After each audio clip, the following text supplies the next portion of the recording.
Tertulia Jurídica, episodio 260.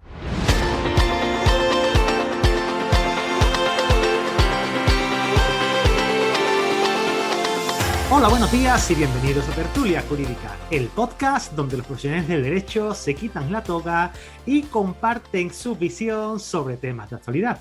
Muy buenos días a todos y a todas. Mi nombre es Ángel Seisdedos y soy el director de este programa. Y hoy venimos a hablar sobre presunción de inocencia versus presunción de veracidad. Y para ello me he traído a unos amigos, a unos compañeros, Angélica Molins, Antonio Villagrán, Vicente Izenga, Lucía Gálvez. Chicos, chicas, muy buenos días. Buenos días. Buenos días. Hola, buenos días. Buenos días. ¿Qué tal? ¿Qué tal estás? Lucía, ya hacía tiempo que no te dejabas caer. Sabes que te lo tengo que decir porque ya sabes. El último podcast que tenemos tú y yo grabado, creo que tengo que pedir perdón por aquí porque lo tengo que pedir porque dije multitud de palabrotas y nos lo dijeron en los comentarios. Lo siento, no volverá a ocurrir, como dijo aquel. Me he equivocado, lo siento, no volverá a ocurrir. Y darle la bienvenida a Vicente, que hombre, y de nuevo a Angélica y a Antonio, que ya hace mucho tiempo. Y por cierto, si estáis escuchando algún ruidito, es que le estoy dando de comer a mi hija, que la tengo aquí encima, ¿vale? Damos fe, que está la niña ahí. Un podcaster, padre al mismo tiempo y abogado, ya ves, qué de cosas. Qué de cosa, Ángel. ¿Quién te iba a decir que ibas a poder hacer dos cosas a la vez? ¿Quién me lo iba a decir? Y estás aquí grabando y dándole de comer a tu hija. Estoy tan orgullosa de ti. Todos, esa la otra, anda. Bueno, Lucía, tú fuiste la que... Quiero que contéis por qué nace este podcast. O sea, por qué nace este episodio en concreto. Porque tiene historia. Sí. Dejamos caer la historia allá por el día 10 del mes de septiembre. Y tiene sentido. Así que, Lucía, por favor, te pido que Lucía y Angélica nos digáis más o menos de qué va el asunto. Yo hago un resumen de la situación y era que yo me encontraba con compañeras también de tertulia jurídica en un parque en Madrid, tranquilamente conversando. ¿A qué hora? A las 3 de la mañana, pero la hora es irrelevante. Tarde. O sea, la hora es irrelevante. Y yo me encontraba tranquilamente allí charlando, jugando a los parecidos, jugando a las películas, contando chistes y esas cosas. Y entonces, ¿qué pasa? Pues que vino los agentes de la autoridad y entonces nos dijeron que estábamos cometiendo una infracción administrativa. En este caso, ellos daban por hecho, presuponían que nosotros estamos consumiendo alcohol, cosa que no era cierta. Y entonces... Pues de ahí viene este podcast. Luego se unió Angélica, porque acabamos en su casa esa noche. ¿Os unisteis vosotros a mí? Buscaron abogados alcoholemia y apareció Angélica en el despacho. No, fue precisamente porque propuse en el grupo de WhatsApp el podcast. Me dice, ¿pero dónde estáis? Y dice, nosotros pues estábamos cerca de su casa. Fíjate con lo grande que es Madrid, pues estábamos cerca de su casa. Porque todo pasa por algo.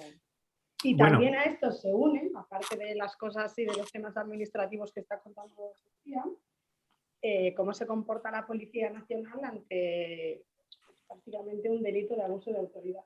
Cuidado, Angélica, que tenemos aquí a un policía local, ¿eh? Alguien me está mirando mal. Tenemos a Antonio. Luego también el tema de tráfico también es importante. Vamos a hablar de todo, vamos a tocar todos los temas. Porque además también es interesante. El administrativo. Es que es verdad que en materia de tráfico la presunción de veracidad de los agentes sí que se le da mayor relevancia porque parten, por decirlo así, el procedimiento administrativo sancionador en materia de tráfico les da esa primera ventaja que la propia denuncia ya es medio de prueba, la propia denuncia. Entonces, bueno, también yo creo que es interesante que lo traigamos a colación con el tema de tráfico porque también nos puede dar muchas pistas en este sentido. A ver, en este caso, lo primero que tenemos que tener claro es qué es la presunción de veracidad. Vamos a partir de la base. Antes que cualquier cosa, porque bueno, la presunción de inocencia, al ser un derecho constitucional, yo creo que más o menos todos lo podemos tener más claro o de oídas incluso. Pero la presunción de veracidad es aquella de la que goza cualquier funcionario público en nuestro país por el cargo que ostenta en el ejercicio de sus funciones. Entonces, eso quiere decir que como decía Vicente, ante cualquier tipo de denuncia como tal, en el procedimiento administrativo sancionador, en este caso, tienen esa veracidad y aportan esa verdad, esa prueba como tal, ¿no? La mera denuncia. Nuestro Tribunal Constitucional sí que ha dicho, y el Tribunal Supremo también, que el procedimiento administrativo sancionador debe regirse exactamente igual que el derecho penal. ¿Por qué? Porque estamos hablando del poder punitivo del Estado. Entonces, por lo tanto, se trata de un derecho que tiene que probar la comisión de esta infracción. Tiene que ser el propio Estado, es decir, en este caso la Administración, quien pruebe la comisión de esta infracción, ya sea pues de cualquier manera. Y en este caso, en la parte contraria, está el ciudadano infractor o presuntamente infractor que goza de esa presunción de inocencia, que no tiene que demostrar su inocencia. ¿De acuerdo? Entonces, bueno, eso es el concepto más, creo que puede quedar claro sobre la presunción de veracidad y la presunción de inocencia. A raíz de aquí, luego, dependiendo de qué nos centremos, ya sea en tráfico, ya sea un procedimiento de hay multitud de multa, de opciones, ¿no? Inspección de trabajo. Es verdad, por inspecciones de ejemplo, trabajo. nosotros en temas de tráfico, en el despacho en Pyramid Consulting llevamos, estamos especializados en tráfico de transportes y sobre todo en materia de tráfico partimos siempre de la base de esa presunción de veracidad de los agentes, que parten con ventaja porque el procedimiento le da esa ventaja, es decir, siempre si no dotan de esa ventaja de inicio, por decirlo así, a la palabra de la gente, a esa presunción de veracidad, en la mayoría de las infracciones de tráfico que no dejan huella, esto es las multas que no sean, por ejemplo, de foto rojo, de velocidad, que son la mayoría, una infracción percibida por el agente directamente porque vas hablando por el móvil o una distancia de seguridad o no llevar el cinturón. Si no dan esa presunción de veracidad de inicio a la gente, es verdad que no podrían poner multas. ¿Por qué? Porque siempre se convertiría en un procedimiento de inicio como si fuera una denuncia voluntaria entre particulares y siempre sería la palabra de uno contra la del otro.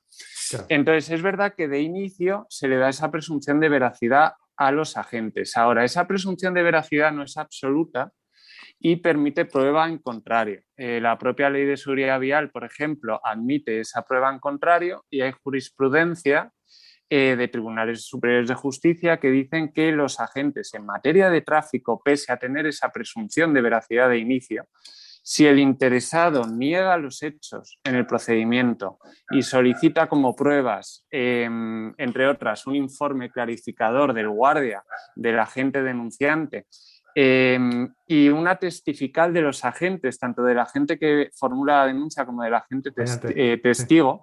Una testifical viene a ser un interrogatorio que formula el instructor del procedimiento, ya sea de la Jefatura Provincial de Tráfico, de la administración que sea, Ayuntamiento de Madrid, de Barcelona, el que sea, tiene que el instructor citar a los agentes para formularle unas preguntas para que clarifiquen qué es lo que vieron y si se corresponde con el informe de ratificación del agente.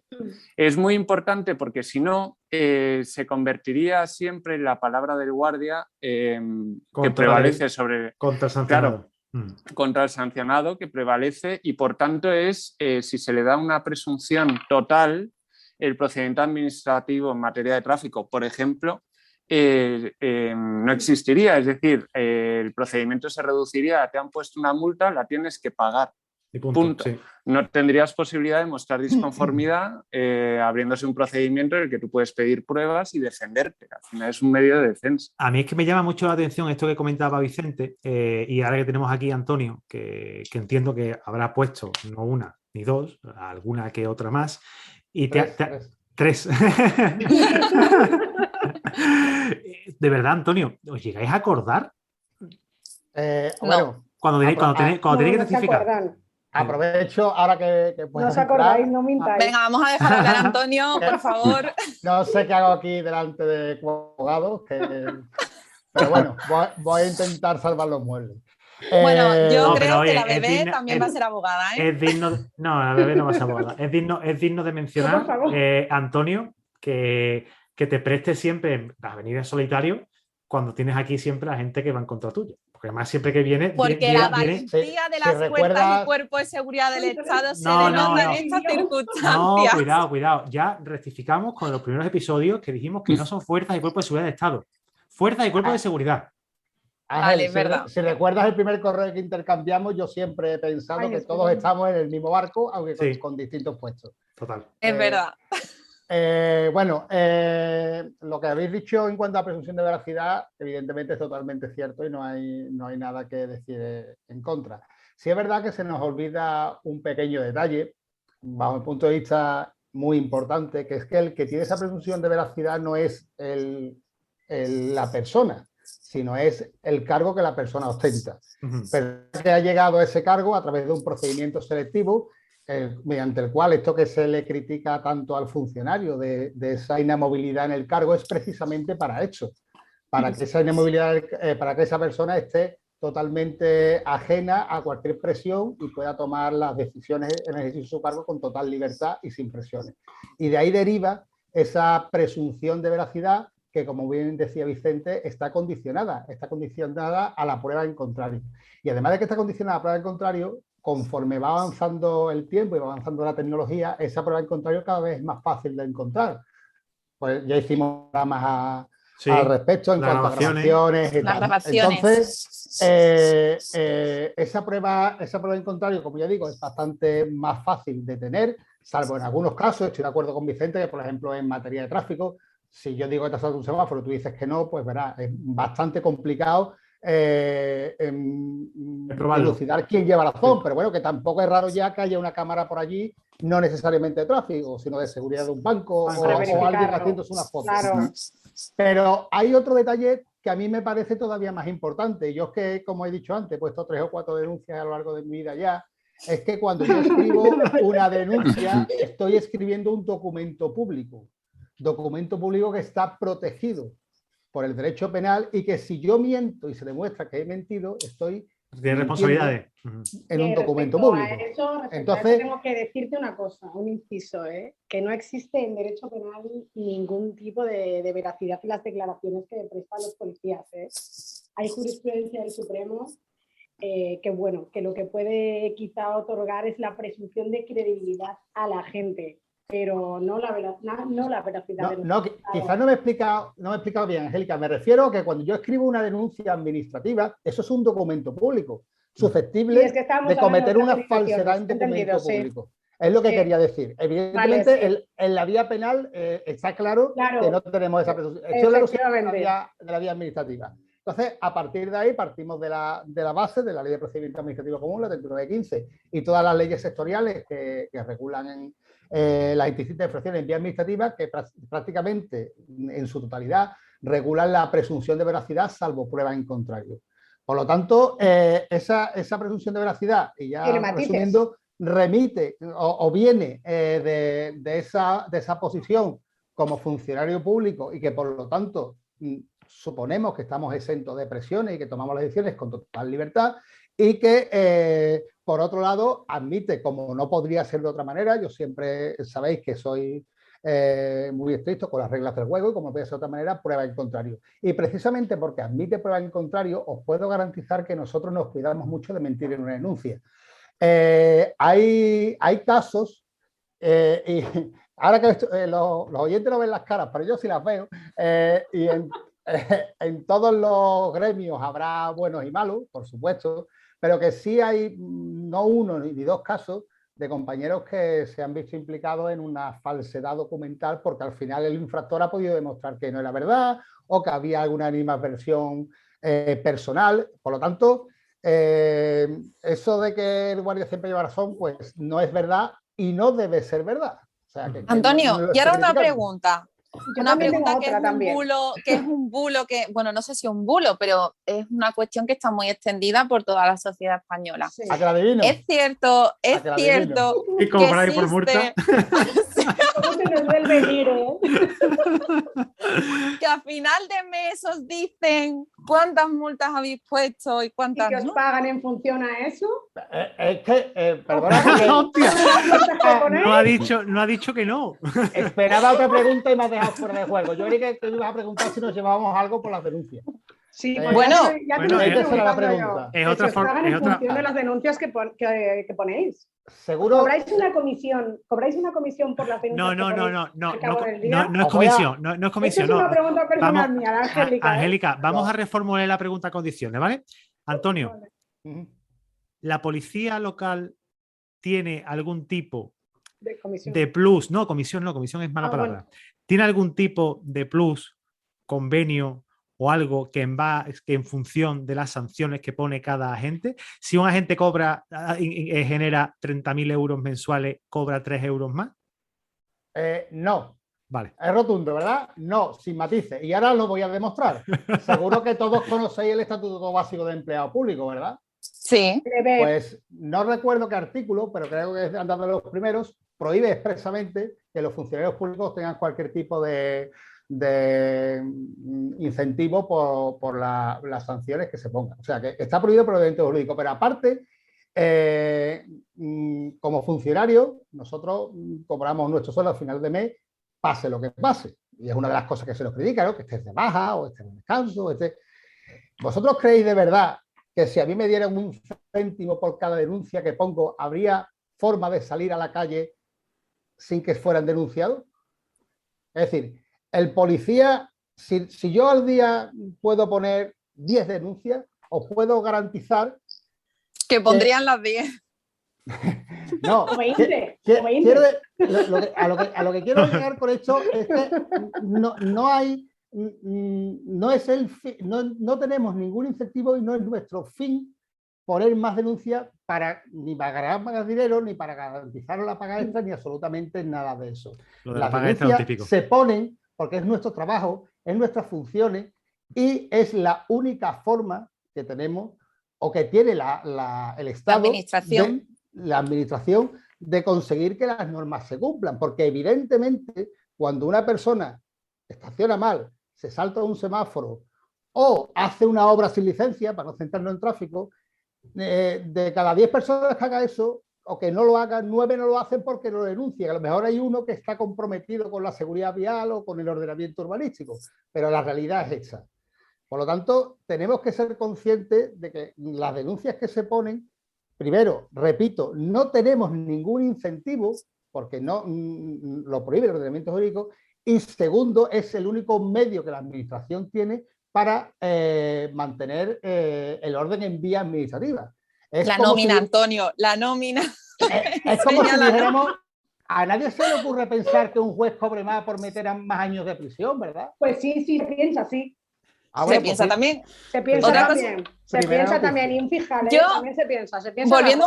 Volviendo al tema, sí que obviamente creo que en aras de la seguridad jurídica veo bien que exista esa presunción de veracidad. Creo que en eso estamos todos de acuerdo, ¿no? Lo que a mí me choca más, o con lo que yo más en contra estoy, o quizás lo que más me chirría de todo esto, es la actuación de la administración. Es decir, no el hecho de la ratificación de un agente o no la presunción de veracidad, sino el hecho de cómo se comporta la administración ante eso. Hemos dicho, evidentemente, que cabe prueba en contrario. Entonces, cuando un ciudadano, por lo que quiera, por lo que desea, quiere presentar alegaciones o no está conforme con la denuncia por el motivo X, a mí lo que me sorprende de todo esto es el comportamiento que tiene la administración. En la mayoría de los casos no se leen ni siquiera los escritos de alegaciones, en la mayoría de los casos pasan olímpicamente del ciudadano y te envían una resolución totalmente estándar, estereotipada, sin ningún tipo de razonamiento, sin ningún tipo de motivación y sin absolutamente nada. A ver, eso luego lo que es tenían el mismo modelo y se quedan claro. ¿Qué es lo que sucede con estas cosas? Que al final lo que se intenta conseguir está provocando el efecto contrario, que es una mayor indefensión al ciudadano. Y eso es una realidad. Precisamente, a ver, la vía judicial... La administración está completamente desamparada. Claro, a ver, el contencioso administrativo, perdona Lucía, que precisamente lo que hace es revisar el procedimiento y cómo ha actuado la administración. Esta forma estereotipada que tienen las administraciones de desestimar por sistema con varios modelos que tienen sin motivar y estereotipados, que tú puedes contar una historia de lo más detallada posible y te contestan siempre con A, B o C porque no pueden salirse de esos modelos. Eso pasa con muchas administraciones. Precisamente en vía judicial los jueces, esa forma que tienen de actuar sin motivar lo penalizan muchísimo. Si tú has pedido unas pruebas, un informe de ratificación de la gente, que es lo mínimo, es decir, que la gente haga brevemente una descripción de qué es lo que vio, qué es lo que ocurrió, a qué distancia, en qué posición estaba para verlo, o más allá una testifical, una interrogatoria de la gente. Es que ni siquiera en el expediente administrativo se han tomado la molestia de solicitarle a la gente denunciante esa ratificación, que es la mínima prueba. Es evidente, Vicente, perdona que corte, es evidente que la administración tiene la intención de cerrar los expedientes pronto y que no se presenten alegaciones y mucho menos recursos y mucho menos el contencioso. De hecho, por algo existe el pronto pago con reducción. Te lo incentivan, efectivamente, por el 50%, el 30%, tal. Vale, pero sí es verdad, y en eso sí que discrepo contigo, Vicente, en que la administración por sistema deniega. El otro día, precisamente, escuchando el podcast de la vía, o sea, perdón, de la jurisdicción contenciosa administrativa con Cristina y no recuerdo el nombre de otro compañero. Con Ángel Carapeto. Fueron ellos, que son expertos en derecho administrativo, los que dijeron que la administración no desestima por sistema. O sea, hombre, no es verdad yo, que te digo, te hablo ellos. más o menos, y hablando a ojo, y tampoco manejamos porcentajes, pero más o menos el 80%, 90% de los procedimientos, por ejemplo, en materia de tráfico en vía administrativa, la administración desestima por sistema. Es verdad que no siempre, porque hay expedientes que obviamente en vía administrativa te dan la razón y no te hace falta acudir a la vía judicial, pero la gran mayoría las desestiman. Pero, Vicente, ¿desestiman por sistema o por se alega sistema? Por sistema. Es que es importante. No, desestiman, no, a ver, desestiman no por sistema, es decir, desestiman sin motivar y sin practicar la mínima prueba. De hecho, las los pruebas resultados que se han solicitado en vía judicial, más o menos el 80% de los procedimientos en materia de tráfico se suelen resolver en favor del administrado por falta de actividad probatoria por parte de la administración, que dice mucho. Lo que pasa es que, claro, hay muy poca gente que acude a la vía judicial, por ejemplo, en materia de tráfico, porque no compensa. Pero ¿qué es lo que llegada sucede? a la primera fase, lógicamente... ¿Qué es lo que sucede? Perdón, sí, Ángel. No, venga, ya me habéis cortado. Si... Yo no sé qué hago aquí. que lo que iba a decir... En torno a lo del otro día y a lo que nos unió el otro día para hacer este podcast, que no olvidemos tampoco el procedimiento penal y la presunción de veracidad que en realidad no existe en torno al procedimiento penal.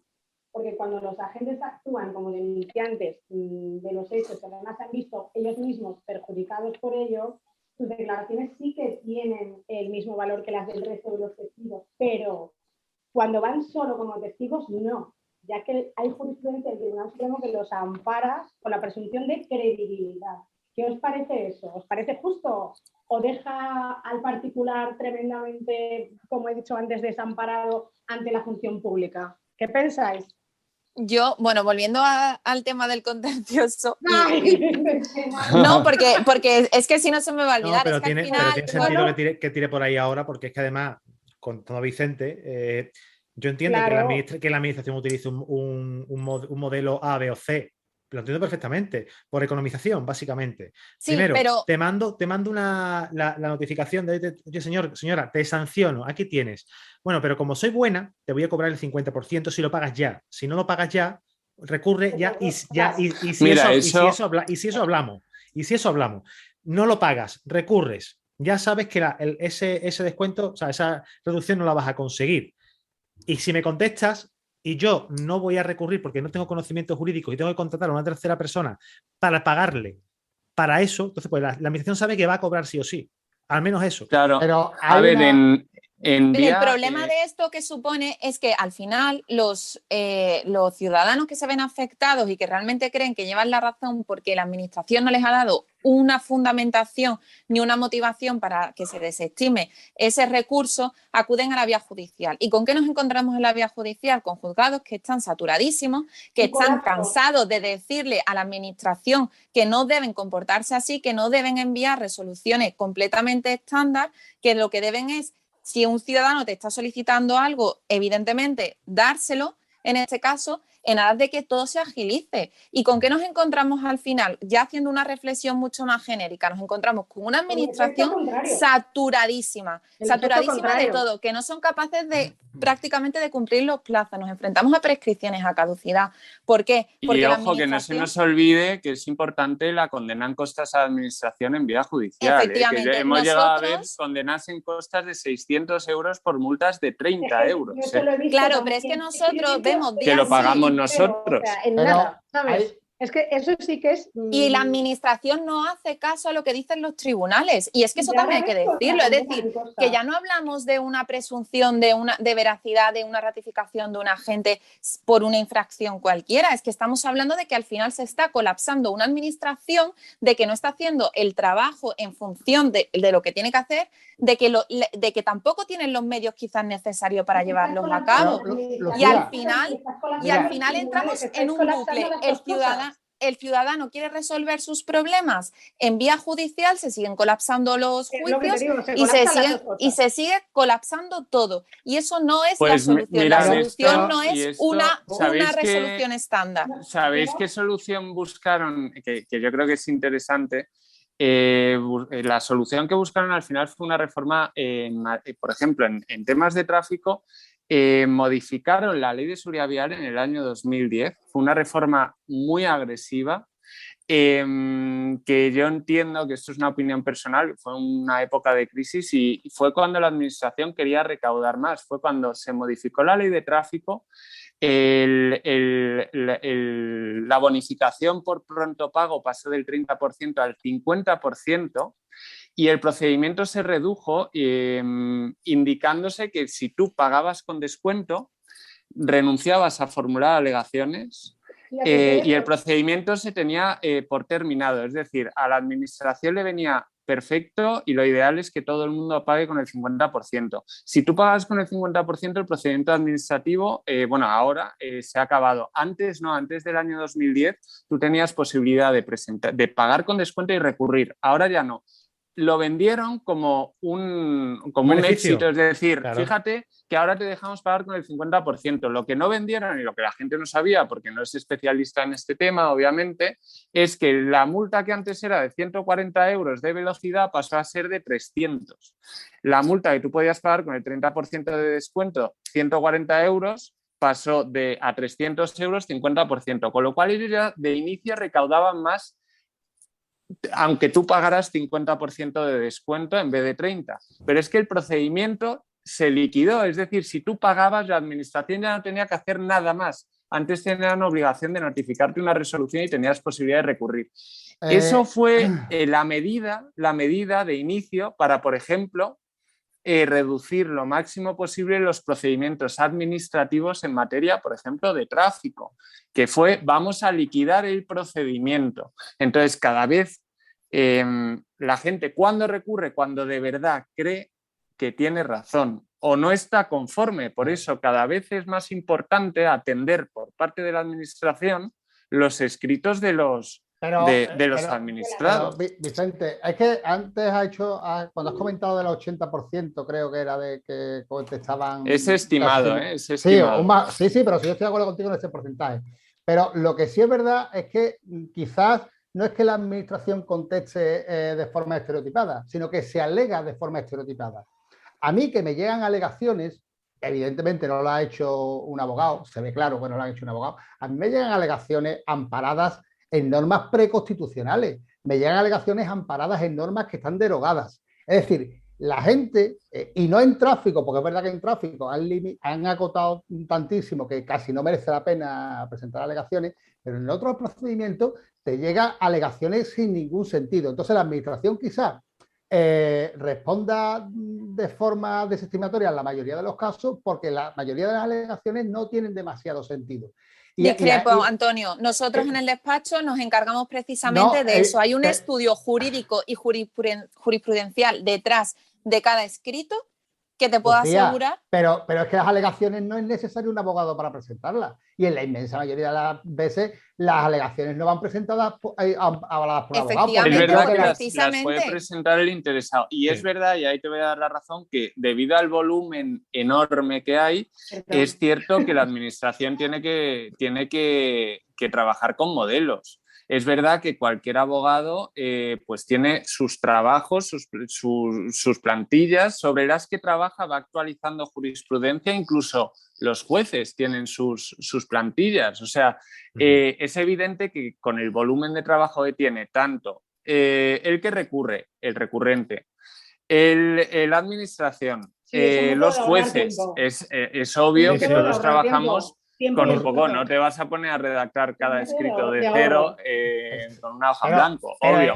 Pero de ahí a que tú, claro, de ahí a que tú formules alegaciones muy específicas y que no te sepan contestar a esa alegación específica, os voy a poner un ejemplo que es muy curioso, que nos pasó el Pirámide en un procedimiento que alegábamos que el interesado, el escrito lo presentaba un familiar del multado, del denunciado, diciendo que es que había fallecido y que por tanto la multa se tenía que archivar, ya que las multas son personalísimas y no se heredan. Es decir, a ti te ponen una multa y si mientras que te notifican la multa pues falleces, pues esa multa, la mala suerte de morirte. Obviamente no te la van a cobrar. Bueno, pues se hizo un escrito por parte de su hijo en representación de su padre fallecido, comunicando que había fallecido y que por tanto tenían que archivar el procedimiento, además en letra bastante grande, sabiendo que, oye, que ante el volumen, que a lo mejor no lo veían, bueno, en letra 14, en negritas, subrayado, bueno, nos contestaron diciendo que la señalización era correcta.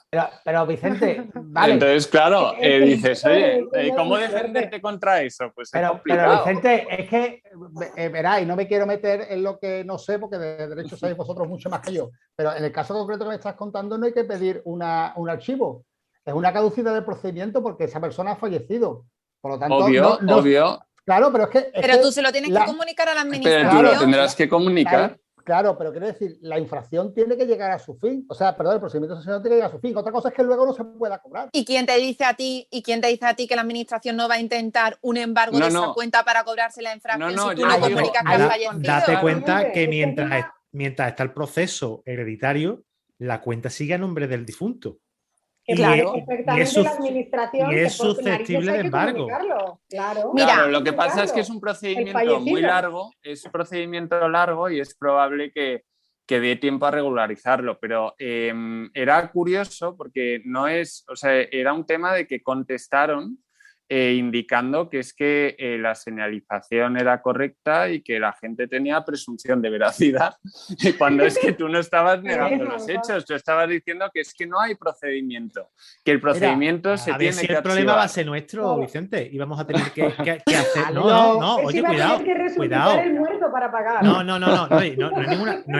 es ninguna broma lo que voy a deciros. No es ninguna broma. Yo estoy diciendo que quizás nosotros nos dejamos llevar por escrito rimbombante, grande, largo, y quizás lo que necesitamos es hacer un escrito de media carilla. Bueno, este era de media carilla, con decirte pues entonces, que eran 2 párrafos. Entonces ni se la leía, Vicente. Ángel, mira, te voy a contar una cosa que esto me ha pasado a mí.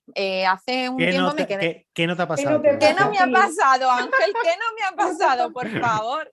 Que cualquier día hacemos una tertulia nada más que de anécdotas y cosas que me hayan pasado en la vida. Ya escuchamos pues la anécdota. Pues mira, no, me pasó que hace bastante tiempo me quedé en paro y solicité la prestación por desempleo. O sea, yo tenía bastante tiempo cotizado, pero solicité la prestación por desempleo.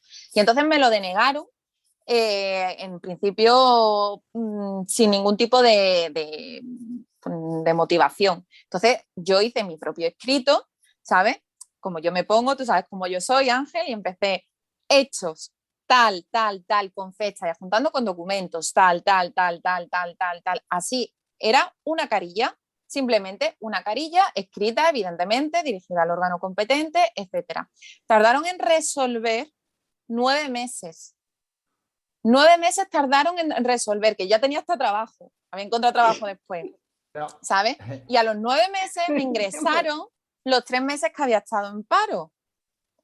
Eso no es una administración eficiente. Aunque yo haya hecho un escrito de una carilla, aunque yo tenga un estudio jurisprudencial detrás, me da igual, eso no es una administración eficiente. Eso no tiene culpa la gente, ¿no? Eso no tiene que ver con la presunción de veracidad de la gente. Entonces tenemos la culpa. Ahí os libráis, Antonio. Mira, en esa te libras. Con el tráfico, que yo pensaba que no había nada que ver con el tráfico en este momento, me empiezo a encontrar con cosas de tráfico que digo, pero no era otra cosa, pero bueno. Mira, sí me parece, en cuanto a lo que ha generado este debate, que es la famosa denuncia por la botellona, que no había otra peor, era la botellona y luego otra peor, pero que no estábamos bebiendo, nadie nos vio beber, es que esa es la cuestión, nadie nos vio beber, nadie nos vio con una cerveza en la mano. Déjame que te explique. Yo, mira, es que me gustaría escuchar a Antonio porque se habrá visto en esta situación muchísimas veces. Claro. Quiero que cuente su historia. Es que la denuncia esta de la botellona es una denuncia muy recurrente para que el denunciado se sienta indignado y que nunca llevamos razón, porque nunca estaban bebiendo. Bueno, yo no sé en Madrid, porque la norma que regula la botellona es autonómica y yo conozco la de Andalucía. Pero es que en Andalucía no es necesario estar bebiendo para ser denunciado por botellona, porque no está siendo denunciado por botellona, está siendo denunciado por alterar la pacífica convivencia, bebiendo sin necesidad que sean bebidas alcohólicas, bebiendo o realizando cualquier otra actividad. De manera que con la norma andaluza, la 7/2006, podríamos denunciar al que esté bebiendo, al que está cantando o al que está jugando al fútbol pegando balonazos en la fachada de un vecino. Termino, un momentito, que estáis... Yo sé que está intentando salir por la pantalla, ¿vale? No, porque yo estoy aquí como el Cumbre Vieja ahora mismo, como el volcán. Es que además no me puedo creer. Entonces, ¿qué pasa? Que claro, cuando tú denuncias a alguien, repito, en Andalucía no conozco la norma de Madrid, a lo mejor en Madrid es necesario estar bebiendo o que la bebida sea alcohólica. Pero es que la norma andaluza tampoco tiene mucho sentido y además eso lo he visto yo en las propias playas. No tiene mucho a sentido. Los perros, pero no denunciamos a los que juegan con las pelotas. No tiene sentido mucho la norma. Pero Angélica, es que yo no estoy aquí. Es que aquí no estamos para decidir lo que no hablamos de eso. Para eso, si queréis, es que la norma me traigo algún ministro, alguna ministra. La norma la hace el Poder Legislativo Autonómico Nacional, como sabéis perfectamente, y eso es cuestión de la papeleta que echemos. Sí, eso es otra historia. Sentido. Yo aplico mucha norma con la que no estoy de acuerdo, pero mucha más con la que estoy de acuerdo, pero eso es otra historia. La cuestión es que cuando tú denuncias a alguien por botellona, la excusa es que yo no estaba bebiendo, pero es que yo evidentemente ni puedo verificar que todo el mundo esté bebiendo, ni le voy a dar un buchito al vaso por si es alcohol o no, ni lo necesito con la norma andaluza. De hecho, cuando durante el COVID se aprobó esta norma de que se prohibía la botellona, hubo gente que se echó las manos a la cabeza, pues la botellona no estaba ya prohibida, la botellona no estaba prohibida. Estaba prohibida la botellona que alteraba la pacífica convivencia. Tú lo has dicho, que alteraba. Antonio, tranquilamente hablando en un banco no está alterando ningún orden público. Eso es la presunción de veracidad de la que hablábamos antes. Pues es que la presunción de veracidad en este caso tiene una oquedad que da lugar a que el agente... Es que lo que no se puede ser es que tú estés... que haya 4 personas en un banco charlando, porque es lo que estábamos haciendo, charlando, Lucía, y que se dé por hecho que estábamos bebiendo. ¿Has tenido alguna vez a 4 personas en un banco debajo de tu ventana a las 3 de la mañana? Sí, lo he tenido. Te puedo hacer ruido. Sí, pero te puedo asegurar... es que no estamos hablando lo que no se puede hacer es lo que el vecino. Es que no estamos hablando de lo mismo. El caso Antonio lo he tenido yo. El de el haciendo botellón en la puerta de mi casa, debajo del balcón, en verano. ¿Y sabes lo que ha hecho este hombre que está aquí delante? El que habíamos estado hablando. Se ha puesto la zapatilla, ha bajado, se ha sentado y les ha pedido una copa. Pero porque tienes 30 años o 30 y tanto, cuando tengas 60 o 70, no puedes hacer eso. Lo hago porque les da vergüenza y se van. Pero El problema es que la inmensa mayoría de veces que nosotros acudimos a una botellona en un lugar perdido, que se creen, incluso los que, yo sé que los que están allí se creen que nos están molestando. Es que se lo creen. Pero que yo no voy a ver, aquí, una aquí yo Antonio, creo lo que que no se lo puede hacer importante es presumir que estás haciendo una cosa, porque además en nuestro caso, en nuestro caso fue, ¿estáis bebiendo alcohol? No, no estamos bebiendo alcohol. No La documentación, por nada. favor. Es que no estaba ocurriendo nada, porque a mí si me dicen, pues mira, estás molestando, pues me tendría que callar la boca. Y ya diría, pues sí, puede ser porque, bueno, aquí me conocéis, sabéis que yo hablo bastante fuerte, lo puedo entender. Pero en este caso concreto fue el consumo de alcohol en vía pública. No quiero juzgar tu caso porque yo no estaba allí.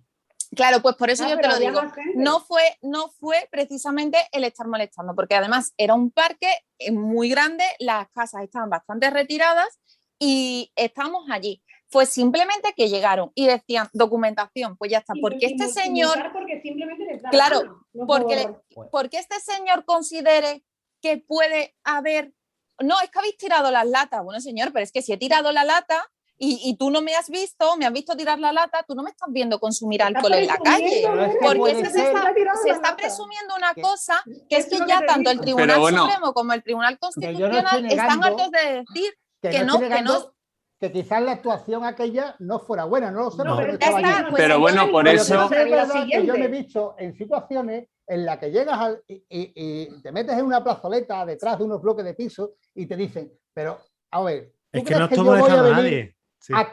Aquí, justamente aquí que estáis escondidos, que no se os ve, si alguien no me llama, es que la inmensa mayoría vamos porque nos han... Es igual que la venta ambulante. Vale, pues hay una denuncia previa, hay un aviso previo.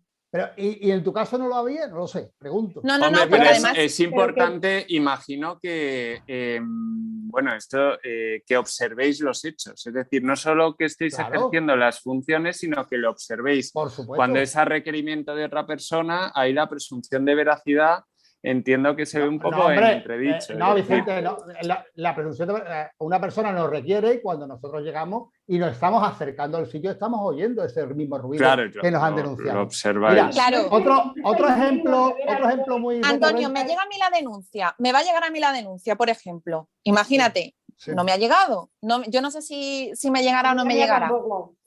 Imagínate que me llega la denuncia. Yo presento un escrito de alegaciones a la administración y digo, oye, yo no estoy de acuerdo con esto. La única prueba que hay es la de la gente en el caso de que se ratifique. ¿Vale? Pues... Sería, un momento, por favor. Sería la única prueba que hay, porque él a mí, obviamente, a mí ni me vio, ni tengo fotografía, ni tengo absolutamente nada. ¿De verdad pensamos y de verdad creemos que aporta seguridad para el ciudadano que una simple ratificación de un agente en este caso, que no se acordará de mí porque si no me ha llegado la denuncia en un mes y cuando yo presente, un momento, Angélica, cuando yo presente alegaciones en X meses, se va a acordar de mí que estaba en la plaza no sé qué tal noche a las 3 de la mañana para decir que yo estaba bebiendo alcohol? Lucía, te digo lo mismo que antes, habrá que cambiar la norma.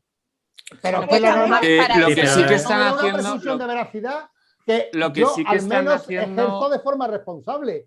Si alguien no la ejerce, ya es otra A ver, historia. lo que sí que están haciendo la mayoría de los tribunales superiores de justicia de Madrid, de Castilla-La Mancha, es exigir cada vez más una prueba que dé mayor fuerza al procedimiento que un mero informe de ratificación, que es el interrogatorio de los agentes. Es verdad que la mayoría de las denuncias de este tipo, yo lo traigo, bueno, pienso en materia de tráfico porque nos dedicamos a esto, pero que este tipo de procedimiento del que estamos hablando es parecido. El denunciado tiene que aportar prueba en contrario, pero se convierte casi en una prueba diabólica. Es decir, yo no puedo probar lo contrario. Es decir, es la palabra del guardia de la gente contra mi palabra. Y no voy a tener, yo lo único que puedo hacer es negar los hechos y proponer la testificación. Claro, proponer las pruebas para que por lo menos el instructor trate de averiguar qué es lo que pasó. no se puede ventilar un procedimiento de este tipo con 3 líneas de un agente que viene a ser una reiteración de lo que ha denunciado, pasados a lo mejor 3 meses. ¿Qué es lo que exigen los tribunales superiores de justicia, tanto en este tipo de procedimientos como en materia de tráfico? Que el instructor cite a los agentes para que, a la vista del escrito de alegaciones, vea si o sea, si se acuerda, si no incurre en contradicciones, si realmente su testimonio es claro. Es verdad que si todo concuerda, pues obviamente la presunción de veracidad de los agentes va a ir para adelante, pero ¿qué pasa? Vicente, y seamos honestos, ¿cuántas administraciones... Vale lo mismo los testigos de esta noche de Lucía y compañía que los testigos de Policía y compañía? ¿Tienen el mismo valor? Pero ¿cuántas administraciones están aceptando lo que están diciendo los tribunales superiores de justicia? Seamos honestos, ¿qué administración, las administraciones está incluyéndolo? Pero ¿por qué estáis presumiendo que la administración está haciéndolo mal? Vamos a ver, me explico lo que quiero decir. Cuando yo denuncio a una persona, yo no tengo ningún, lo he dicho antes claramente, no tengo ningún interés ni en que la denuncia prospere ni en que no prospere, me da exactamente igual. Pero tú ahora estás hablando de ti. Pero perdona, es que nosotros... No, pero a lo que voy. De hecho, no es que me da igual. Nada, pero te ratificas y exactamente cuando el abogado contrario te pregunta tú, pues sí, pues no sé y tal. Pero bueno, el abogado contrario estamos hablando en la vía penal, pero yo sigo la administrativa. Es que seguimos con el tráfico, pero claro. Pero es que es una cuestión también, y no podemos olvidarle, y tenemos que ser honestos tanto una parte como otra, una cuestión de intereses. A ver, a mí me da exactamente igual. De hecho, la inmensa mayoría de procedimientos que se inician a raíz de una denuncia mía, yo no sé ni cómo acaban. Habrá algunos que pagarán, otros que caducarán y otros que me habré equivocado. Claro. No lo sé. No, es cierto que esa presunción de veracidad es muy importante. Es verdad que la otra parte tiene un interés y eso también lo valora la administración. Es que es normal que la otra parte diga que no ha sido. Pero sí que volvemos a lo mismo, que al final el problema no es la presunción de veracidad que se le pueda estar dando a una gente. El problema es lo que la administración hace con eso.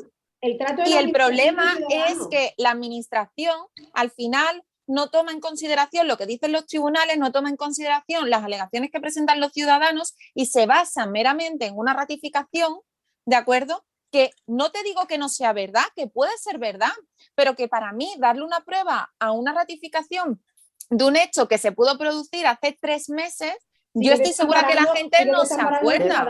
Claro, eso es lo que estaba diciendo antes cuando el preguntó Antonio. Peor me lo ponía en el procedimiento penal, que yo voy a juicios que a lo mejor el hecho ocurrió. No te das un juicio que el hecho claro, pero es que en un procedimiento penal. ¿Por dónde estaba el aire? En claro, un procedimiento penal sí que se intenta garantizar ante todo y durante todo el procedimiento las garantías constitucionales del interesado, del ciudadano. Sí, es que en un procedimiento administrativo no necesitas un abogado. Y aún así, pregunto porque no lo sé, ¿hay de media más condenados que absueltos? ¿O la mayoría que llegan a un juicio acaban condenados? Pregunto, no lo sé. Porque si siendo tan garantista, al final, el que tiene que salir condenado acaba siendo condenado, al final estamos en las mismas, ¿no? ¿Pero te refieres en penal? Sí. En penal no lo sé. Si lo metes yo no manejo eso tampoco. Yo lo que te puedo decir, como decía Vicente, es que... Mi estadística y la mayoría de los procedimientos penales en las que yo participo como policía, la mayoría acaban condenados. A ver, es verdad, Antonio, y sí que es muy importante que se parta en este tipo de procedimientos en vía administrativa de una presunción de veracidad, porque si no, siempre sería la palabra de uno contra la del otro, que es, por ejemplo, lo que ocurre con las denuncias de tráfico entre particulares, que no se ven mucho, pero también existen.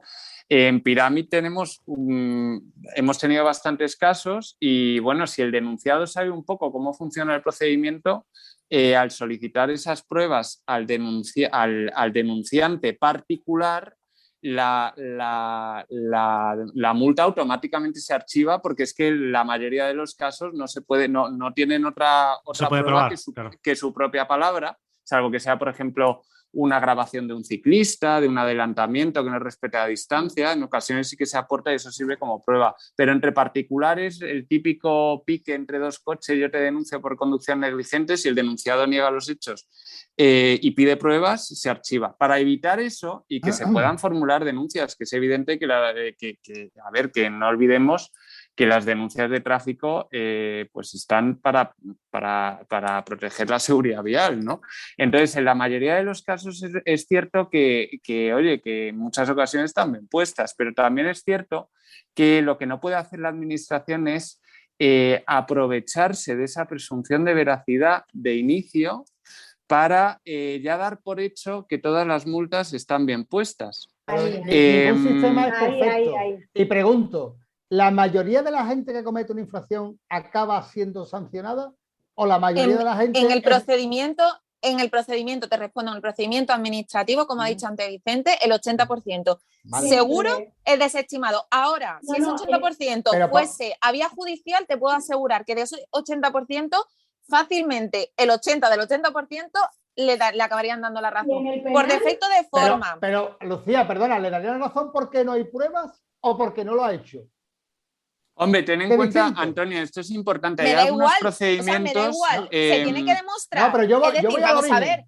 Antonio, yo mato a toda mi familia, por ejemplo, me condenan porque no lo has hecho, porque no hay pruebas. Vale, si no me has pillado, lo he hecho. Pero yo voy al espíritu de la norma. ¿Para qué está la norma, la ley de seguridad vial, por ejemplo, que es la que más está saliendo aquí? ¿Y para qué está el Código Penal? Pues para intentar que la gente no cometa delitos. No, evidentemente, pero no, es que quizás no me esté explicando. A lo que voy es que la presunción de veracidad no se usa de manera arbitraria ni de manera abusiva como norma general. Que yo no niego que haya casos que pase, claro, igual que habrá abogados que no hagan su trabajo, ¿no? Pero que lo normal, que no es un problema, porque la inmensa mayoría de los funcionarios que gozamos de presunción de veracidad la usamos de manera correcta, no hay una desviación. Pero si el problema no es que tú la uses o no la uses, si el problema es luego el instructor que está con ese procedimiento, que cuando tú le pides la ratificación de la gente te manda un estándar, o sea, un escrito estándar diciendo, yo, agente, que además te estás dando cuenta como es un escrito, una plantilla, porque te dan... Porque te da el número y muchas veces no están ni bien puesto con otra caligrafía o tal, y la firma, yo me ratifico. No, pues estás haciendo un mal uso. Estás haciendo un mal uso. El problema es el procedimiento administrativo, el procedimiento sancionador. Pero si el problema no se está hablando de que exista una presunción de veracidad, si es que es necesario que los funcionarios públicos tengan presunción de veracidad, el problema es el uso que se le da de eso. Si el problema no es que tengamos políticos, el problema es el uso que tienen los políticos en este país. Abuso de la administración pública sobre la presunción de veracidad. Es que volvemos a lo mismo, el problema no es lo que tenemos. Pero bueno, de todas formas, Antonio, vamos cortando porque ya se nos está pasando el tiempo, nos ha pasado muchísimo. Entonces yo creo que ha quedado el episodio para hacer una segunda parte. Lo veo. Por supuesto. Es que cabe una segunda parte. Me tenías que dejar hablar del penal. Me tenías que haber dejado más, Ángel. No, yo no dejo. Yo os dejo charlar. Pero si Ángel... Sí, Ángel está alimentando una niña. Pues podéis traer, Lucía, se me ocurre, si lo queréis unir al tema penal, quizá alguien del despacho de Prolegue que trabajan con Pyramid, también nos pueden ayudar. Sí. Venga, pues, desde aquí hacemos llamamiento. Policía no queréis traer más, ¿no? Que sigue siendo minoría, ¿no? Bueno, a nosotros nos cae todo el mundo. Nos vamos a traer algún ministro, alguna ministra o algún consejero. Yo conozco a una diputada andaluza, que fue profesora mía de Derecho Constitucional. Diputados no queremos, aquí queremos consejero, consejera o ministro o ministra. Porque al final un diputado, sí, vale, te va a vender su paquete, pero poco más. Oye, que cortamos, ¿vale? Porque es que se nos va el tiempo. Oye, de verdad. Pues muchísimas gracias. Una maravilla. Vicente, oye, muchas gracias. Todo un descubrimiento tu asistencia. Lucía, muchas gracias. Antonio, gracias por dar la cara como la das siempre que vienes aquí ante estos animales. Porque vamos, hay que ver cómo te maltratan, tío. Pues muchas gracias a todos. Encantado. Gracias. Familia. Que tengáis buen día. Y gracias a ti por escucharnos y recordarte que nos puedes escuchar en iVoox, en Spotify, en iTunes. Nos encantan las reseñas, no te cuesta absolutamente nada dejarnos una. Así que si te ha gustado el episodio, compártelo en las redes sociales con tus amigos, con tus compañeros del trabajo, con tus compañeros del despacho, con quien tú quieras, pero compártelo porque, como te digo, nos haces muy, pero que muy felices. Familia, nos escuchamos el miércoles con un episodio. Madre mía, ha venido a... No lo voy a decir todavía. Los escuchamos el miércoles aquí en tu podcast en Tertulia Jurídica. ¡Chao!